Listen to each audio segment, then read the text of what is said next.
Welcome to the show. It's the Trump Tyranny Tracker. It's a half an hour earlier today. We wanted to see if you're on your toes and you found the earlier time slot. And look at how many of you showed up. It's so nice of you to be here. Olga Lautman is here as well, the creator of the Trump Tyranny Tracker, as all of you know, with the most authoritative review of what's going on in terms of the erosion of democracy. And we have a packed show today. This is day 128. Unbelievable. It's just the grind seems unbelievable. I was watching the press conference earlier on today, and just I don't know if you saw Trump. Like what can you say about it? What can you say? He's just he's in full force. So let's begin with a really interesting story. This is about the border czar. So Tom Homan, who's Trump's border czar, I guess that's his name, that's his title, was quietly collecting consulting fees from the GEO Group. That's one of America's largest private prison companies. So this guy was consulting for the private prison companies, and then he joins the administration. And now Homan, the same guy, is obviously leading the charge to massively expand all these private prisons and the detention capacity of the ICE facilities. So you've got, the guy who's introducing all these private prisons. He's also the guy who previously was earning money for consulting for that prison company. It's such a revolving door. It's unbelievable. I mean, I'll just correct you. Previously, he might still be leading it. And what's interesting is that the GEO Group. I mean, this is the group that is really facilitating and has the most contracts. They've been awarded an enormous amount of contracts since Trump came back to power. And they're the ones, who are operating all the detention centers, including the one in Newark, New Jersey, where the congresswoman and the mayor were, she was indicted, he was arrested. And the fact, this is textbook corruption. This is what you expect in Russia, not in the United States, and so blatant. I mean, they don't even bother hiding. And the fact you have, the border czar who was working with and making his money from GEO Group, and now, is dealing with GEO Group and making sure that they get more contracts funneled to run these detention centers is frankly reprehensible. And to add one last thing, I mean, these detention centers have the worst human rights violations. I mean, they don't even have clean, like soap or, normal, settings for people. And we see, like, as of what was it when we spoke like a week ago, there were 9 deaths in ICE detention. What is happening there? Yeah, I mean, look at the idea that the prison companies are actually running the enforcement agency. So, and we know the judicial system is being completely ignored. So we basically have a racket being run by the prison companies themselves are in charge of who gets arrested, and they don't have to deal with the courts. They can just throw people into jail, and then they get more money. The more people they throw in, the more they get. This is, this is not due process is not being followed. This is a private enterprise just to arrest whoever they want and make money off it. Because each prisoner is obviously, this is a big scandal. This is a massive scandal. I can't believe it hasn't gotten more attention. Well, a lot of things, including the fact we have a dictator. And just to add one thing, I put it in the tracker and I really want to highlight it very quickly. Yesterday there was a 20-year-old high school student who attended his asylum hearing in court. The minute he walked out, he was pounced on by ICE. They grabbed him. He did everything right. He came in right. He did everything right. He's been following the court orders. And here you have a high school student, who is being grabbed and taken away. And again, this is a profitable business on top of a political, red meat to their, psychotic base who for Christians would, I think, pay to see immigrants executed. I mean, so the war against foreign students is just unbelievable, and we'll see what that means later on in tomorrow's show as well.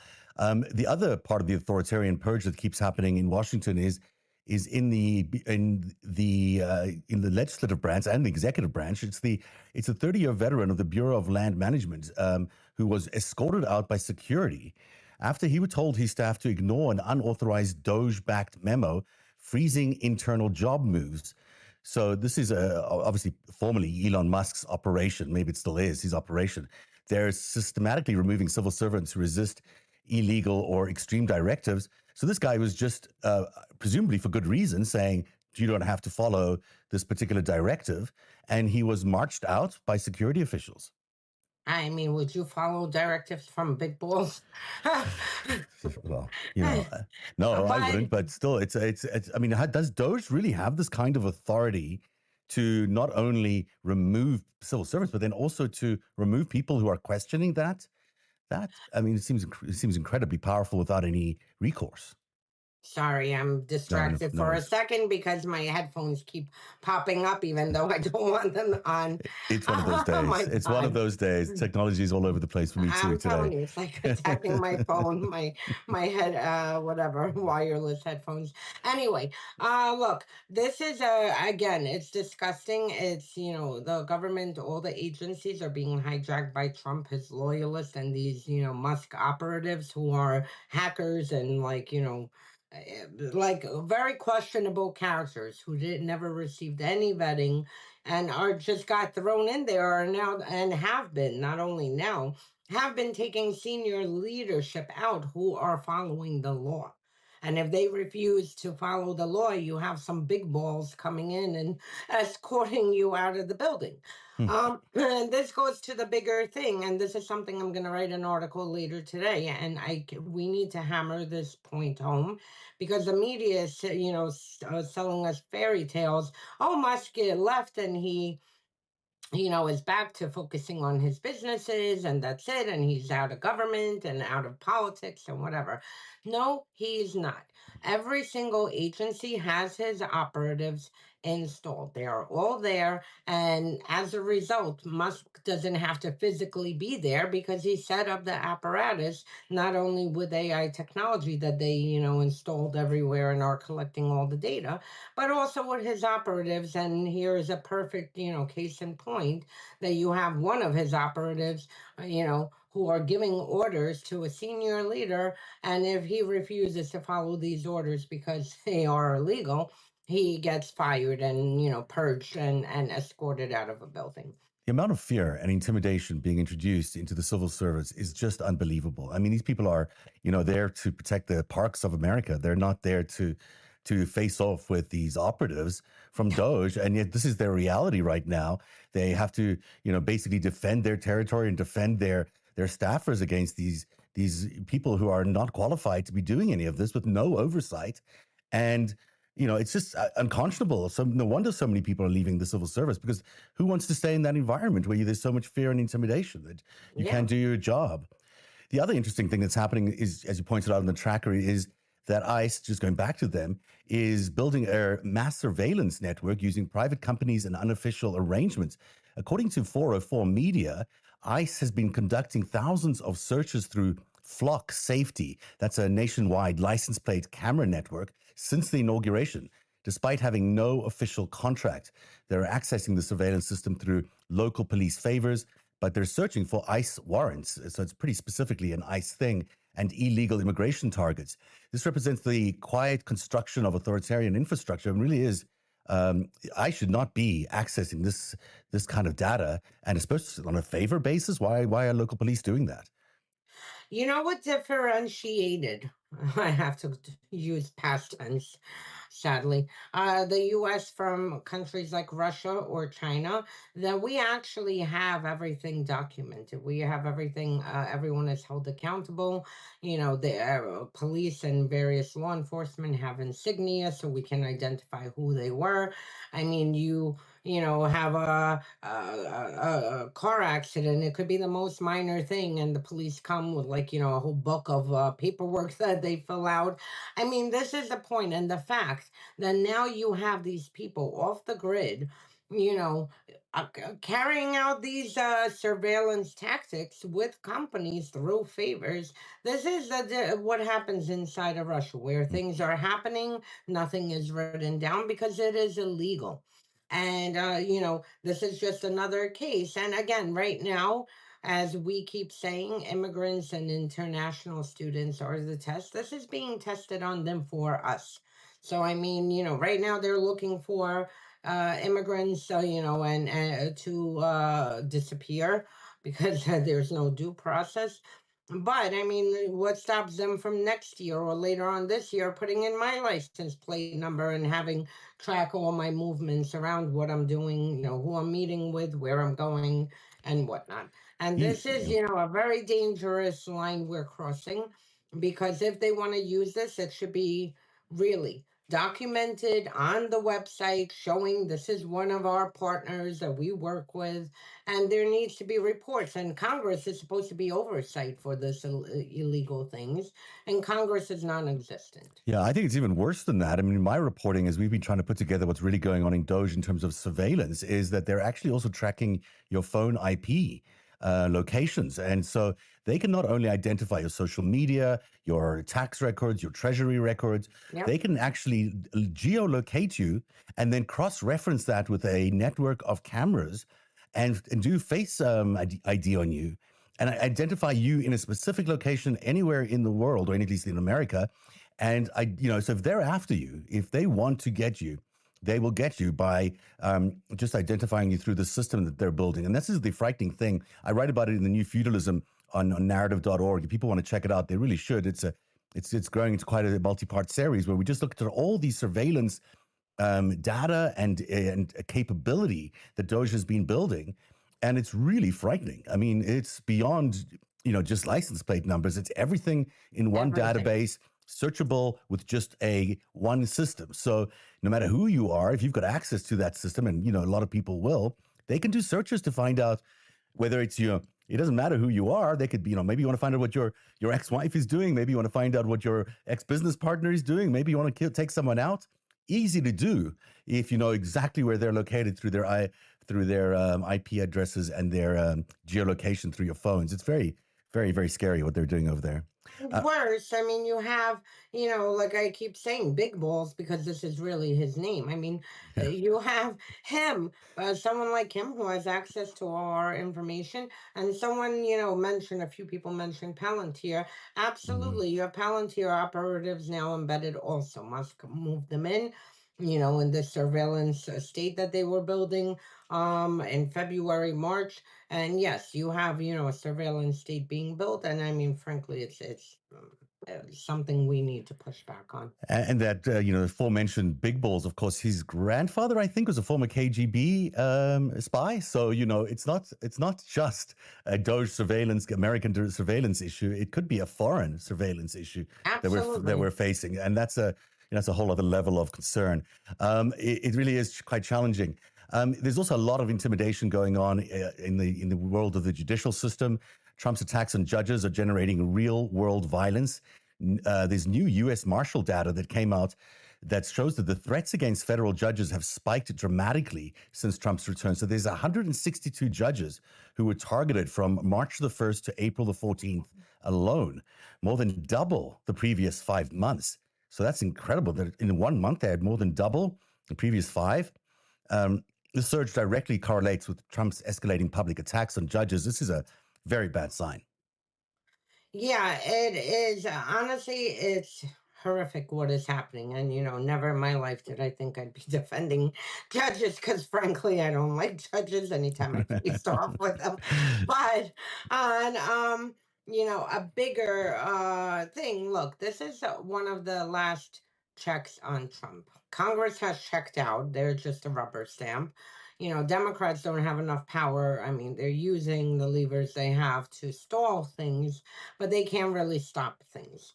And then you have the judicial branch and Trump. I mean, the amount of threats that he lobs at these judges and, and his supporters. And I mean, really, every week, a few times, I'm documenting different threats to judges and more so to their families, where they're going after the children and the wives. And this is extremely dangerous. And then what makes it even more dangerous is that the U.S. Marshal Service protects judges. And they are under the control of Department of Justice.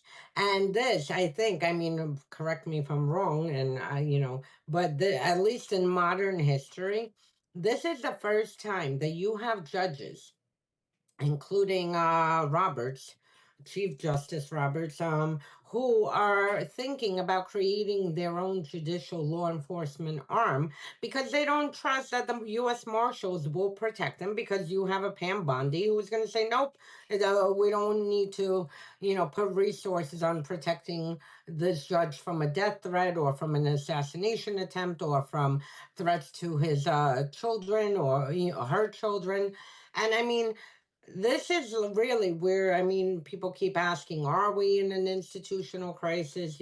Are we going? Yes, we are. When you have judges in America who are so concerned that the marshals who are assigned will not protect them because the Department of Justice will give orders, and you have a president and congressional members, his sycophants, who are doing everything to intimidate the judges, to impeach the judges who rule against him, who they're ruling for the law. They're not ruling for him, against him, they're ruling by the law. And I mean, this is where we get into very dangerous territory, on top of the fact that he's just ignoring these judges, and so are his top cabinet officials. Yeah, I mean, those two stories, the ones with the increased attacks on marshals, and also the story that you just mentioned about there are real explorations now about a team of security people to just help judges, a security force that's basically going to handle bomb scares, SWAT team hoaxes, coordinated political attacks, because judges are really struggling right now to keep their positions. They're being under attack in an incredible way. And if there's ever a flashing red light for authoritarianism is here, this is it. When you start seeing the judiciary attacked in the way that this is happening in the real world with real world threats, that they need a new security force just to protect themselves and answerable to themselves because they don't trust the government security force. Well, that tells you that we really are facing a major authoritarian crisis. And these judges are obviously incredibly right to be concerned about their safety. We've seen it before in the last Trump administration. So, it's certainly terrifying. I mean, that we're at this point where they're investigating those kinds of facilities. Yeah. No, it really is. And when you see authoritarianism, I mean, well, it's not creeping, it's here. When you see it, you look for certain patterns. And like you said, once you see the judicial branch under attack. I mean, in Russia, the judicial branch is under the Kremlin's control. They just open up investigations and do what the Kremlin says, issue out arrest warrants based on what directives they get. There's no law, period. It's a lawless, terrorist state. But once you get to a point here that you have this, and the fact that, like I said, I, know enough of U.S. history, but I don't recall a time where one branch did not trust the Department of Justice. I mean, this isn't just an obscure, agency. This is the Department of Justice, and they don't trust that Pam Bondi will, make sure that judges are protected. I mean, this is really one of those things that it should be, on every media show. Pundits should be discussing it instead of sitting and discussing whatever they are, or Biden's, age that we're still on a year later, and whatnot. These are the serious things that the media should be addressing. And I mean, really, they're failing the moment to the point that they're putting us into this crisis after giving us Trump, because they treated him like, I don't know, like Jesus, really. Yeah, they treated him. I mean, they make yeah. ratings off of him, and that's it. And it's like, screw democracy. Let's give him all the coverage and attack the Democrats. And Democrats are in disarray every minute. But everything Trump says, including the speech you referenced earlier, that's perfectly fine. But if Biden stumbles, oh my God, Biden, there's a big cover up. I mean, give me a break. It's such. You're so right to bring all these stories together, because in fact, the DOJ is so weaponized right now, whether it's Ed Martin's role there, whether it's all these interesting, bizarre sidebars that Dan Bongino and Kash Patel, I said interesting, I didn't mean uninteresting, but, they have taken the FBI on to investigate things that are not big issues right now, that are never really were. They were just all conspiracy theories from years ago. When you've got, the enforcement arm, you've got the ICE guy is basically making money on the side by being partners with the prison companies. I mean, all of it seems like it's just one giant corrupt enterprise, and they're continuously, no matter where you look, they're just looking for ways to make money and to destroy the system as we know it. And it's really eroding everyone's trust in the DOJ. I mean, you can't trust the DOJ right now. You can't trust the FBI right now. And you can't blame these judges for saying, we don't trust you guys to keep us safe, because how can they? They're investigating the judges for, making decisions in their court of law, and they're being investigated for it. It's unbelievable. Yep, minus the car bomb explosions, and all the assassinations. I mean, welcome to Moscow in the 1990s. This is exactly, how it started forming, where you had a mafia kleptocratic state. I mean, same thing. I mean, temporarily they had a minute of not, I won't call it ever democracy, but capability to move towards a democracy. And this is what happened. I mean, you literally had exactly the same type of tactics happening, which led to this, again, Putin consolidating power.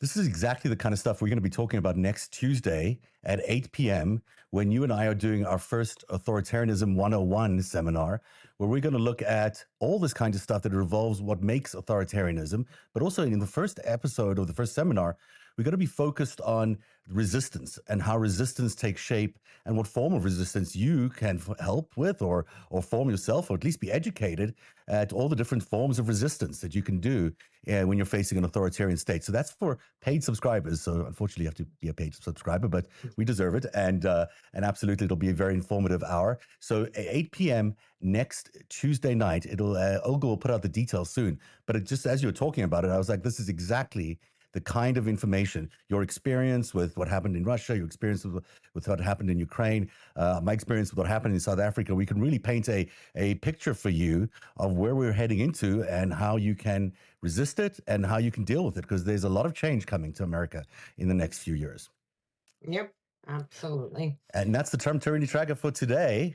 We'll see you again tomorrow.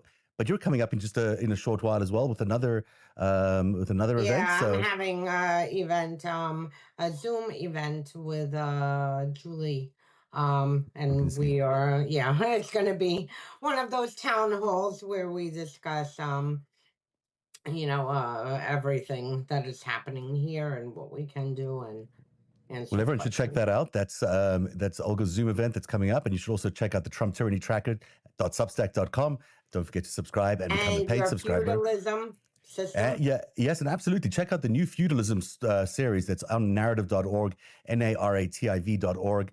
I'll be back in an hour when we'll be talking to Dean Blundell on the 5-Stack with a special focus on what they're doing around foreign students and the incredible efforts they're taking to keep foreign students out of America, even though they bring in billions of dollars in revenue to the American system. Well, all of that in the next hour. Thanks very much for being here on the Trump Tyranny Tracker. We'll see you all tomorrow. Have a good day, Olga. Bye. Bye.